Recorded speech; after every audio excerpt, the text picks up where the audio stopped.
আপনি আপনার রুমের ভেতরে কানে হেডফোন লাগিয়ে আইফোন থেকে গান শুনছেন। এই অবস্থায় যদি আপনার রুমের বাইরে থেকে দরজায় কেউ নক করে বা দরজায় কেউ ডোরবেল বাজায়, তাহলে কিন্তু আপনি কিভাবে সেটা জানতে পারবেন। তো দেখুন, তার জন্য আইফোনে একটা খুব সুন্দর সেটিংস রয়েছে। সেই সেটিংসটা কীরকম? তো দেখুন, তার জন্য আমরা প্রথমে সেটিংস অপশানে যাব এবং এখান থেকে আমরা চলে যাব অ্যাক্সেসিবিলিটি বলে যে অপশানটা, ওখানে।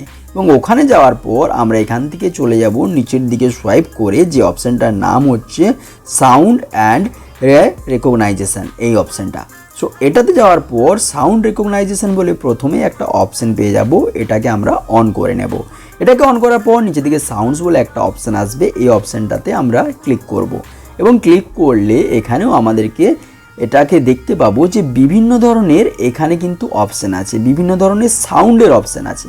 তো এর মধ্যে আমরা কি করব, ডোরবেল যে অপশানটা ওটাকে অন করব, এখান থেকে অ্যালাউ করব। তারপরে ডোর নকের একটা অপশান রয়েছে, এটাকেও আমরা কি করব, অন করে নেব। সিম্পলি এখানে ক্লিক করব, ক্লিক করে এটাকে অন করে নেব। সো এইভাবে কিন্তু আরও বিভিন্ন ধরনের সাউন্ডের অপশান রয়েছে, যেগুলোকে আমরা অন করে নিতে পারি। তো এর ফলে কি হবে, যখন আমি রুমের ভেতরে কানে হেডফোন লাগিয়ে গান শুনবো, তখন কিন্তু বাইরে থেকে যদি কেউ নক করে, তাহলে কিন্তু আইফোন আমাকে নোটিফিকেশনের মাধ্যমে জানিয়ে দেবে যে কেউ দরজাতে নক করছে।